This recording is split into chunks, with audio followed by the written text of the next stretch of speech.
It is now 2022. We are now in a new year. In fact, upon the day this is being released, it is the 5th day of the new year. I was going to have this out before the end of 2021, but alas, I was very busy and then I wasn't feeling well. So, either way, here are my top 10 anticipated films of 2022. But first of all, 5 honorable mentions. Like I always have, 5 honorable mentions. First one, Jordan Peele's Nope. I have no idea what this is about. All we have is the trailer, but I love Jordan Peele and I'm looking forward to it. Lightyear. I was a huge Toy Story fan growing up, and a Buzz Lightyear solo film is just destined to be great for me. Rob Zombie's The Munsters. I love Rob Zombie. I love The Munsters. He loves these characters. There's no way he screws this up.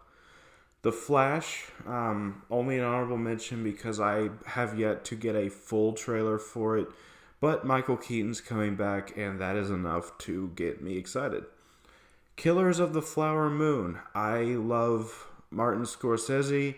Leonardo DiCaprio's in this, and Brendan Fraser is getting a bit of a comeback in this movie, so obviously it's on my most anticipated.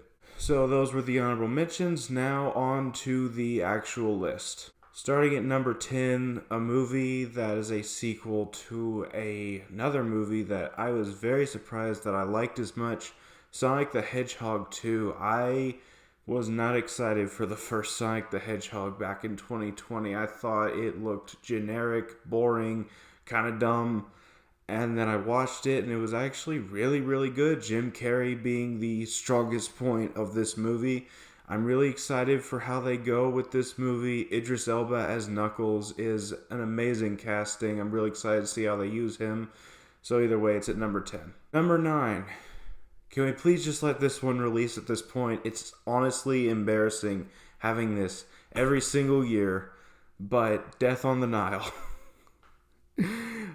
Is this movie even gonna release? Because there's all the drama with Armie Hammer and the Disney Fox merger. I don't know. If this releases, it'll be a miracle, but I'm gonna put this on my most anticipated list every year until it comes out because I love Murder on the Orient Express. Kenneth Branagh, I feel, did an amazing job with that story. I'm really excited to see how this one pans out.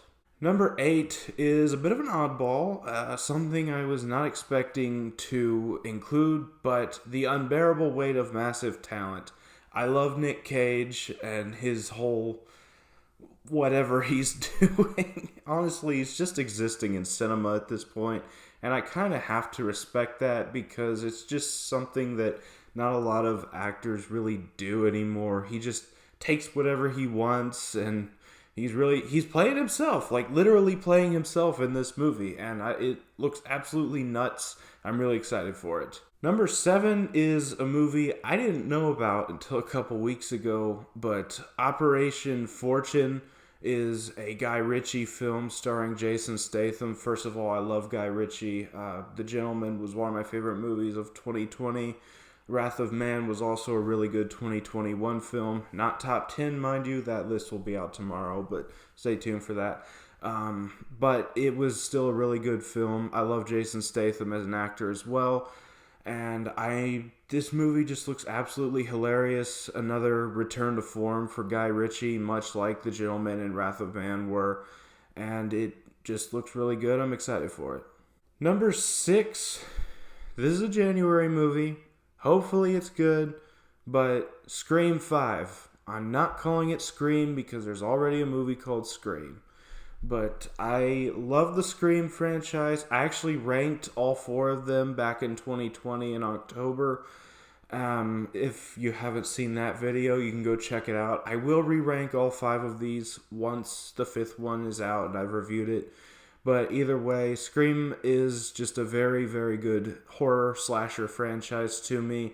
I actually find it kind of borderline underrated, despite it actually being a fan favorite franchise. But still, my point still stands. Scream 5 looks like another fresh entry into the franchise. It doesn't have Wes Craven at the helm because unfortunately he passed away a few years ago. But I'm still very excited to see the directors of Ready or Not, another horror film that I really liked from 2019. I'm really excited to see them take on this franchise and see what they do with it. Either way, hope it's good. Number 5. The comment section's gonna be hell for this. But Aquaman 2. I don't care. I love the first Aquaman. And yes, Amber Heard is probably a horrible, horrible person. But either way, I love the first Aquaman, and I have been excited for this one ever since it was greenlit. Obviously, Jason Momoa as Aquaman is amazing. Really excited for Black Manta to come back, especially since Yahya Abdul-Mateen II is reprising the role. He's an absolutely amazing actor who has more than proven himself in recent years with movies like Candyman and The Trial of the Chicago 7, and yes, The Greatest Showman, even though it wasn't a very, very good movie, but either way, he was good in it. He's an absolutely amazing actor. I cannot wait to see how his character develops further in this movie. Hopefully they don't kill him off. That's what DC and Marvel have a problem with as of late, is killing off good villains and then just writing themselves into a corner with that. Either way, really excited for Aquaman 2. Number 4 is Doctor Strange in the Multiverse of Madness. I really, really liked the first Doctor Strange movie. It's not a perfect MCU movie, but then very few movies in the MCU are perfect. Either way, I love the character of Doctor Strange. He's always been one of my favorite Marvel heroes. And like I said, I like the first one. Flaws and all. It's very, very flawed, actually. But I still really like it. Benedict Cumberbatch is the epitome of perfect casting for Doctor Strange. I really love him in the role. And I'm really excited to have him back in the actual main role. Unlike Thor Ragnarok, Avengers Infinity War, Avengers Endgame, What If, and Spider-Man No Way Home, where he was mainly just a supporting character. But either way, I'm really excited to see him back, and especially they're bringing in Strange Supreme from the What If series. And my favorite director of all time, Sam Raimi, is at the helm. Gotta give it credit for that as well.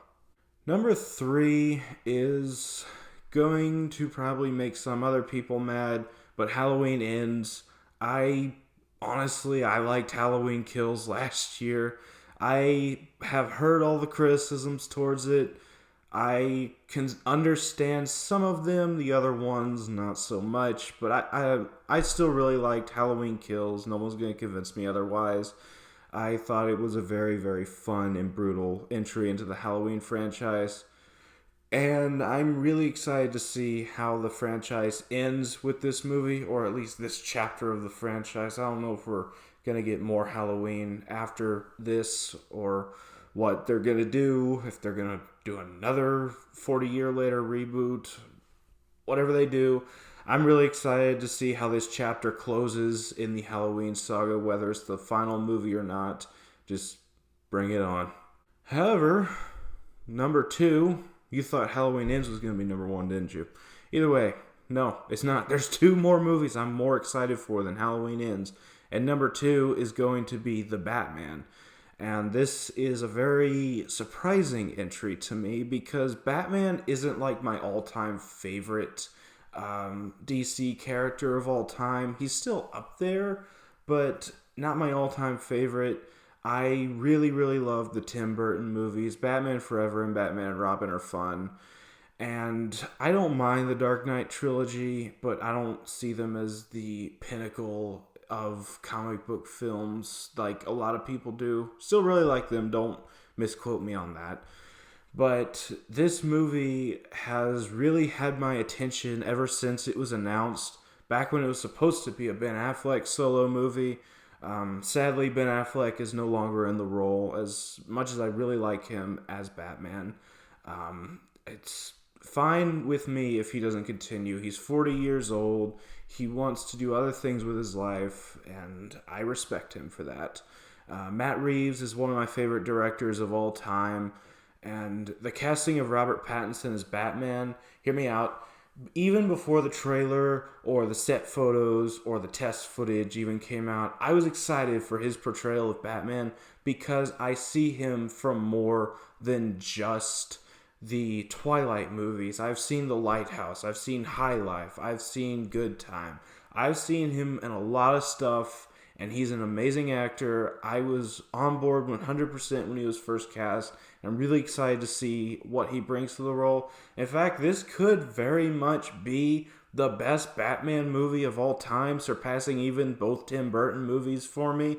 But we'll see. Hopefully it's really good. However, my number one pick is a bit of a shocker. It was on my top 10 prior to making this video, but up until the trailer released, it was not my number one. However, I have to give my number one spot to Spider-Man Across the Spider-Verse Part 1.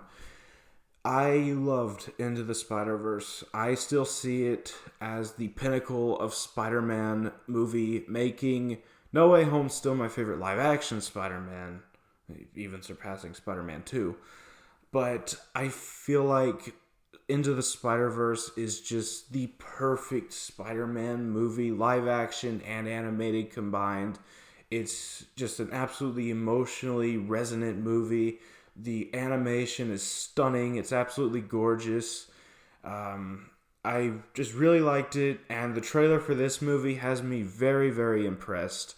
And I'm just really excited to see where it goes. I don't know if Part 2 is going to be out next year, if they're waiting to announce that until after Across the Spider-Verse Part 1 comes out. Either way, really excited to see where this story goes and what other Spider-Verse characters they can bring in, who the main villain is. Either way, I'm still very excited for it. So that was my top 10 most anticipated films for this year. What are your picks for the most anticipated? Let me know down in the comments section. Don't forget to like, comment, subscribe, share this video, and I will see you tomorrow with another top 10 video.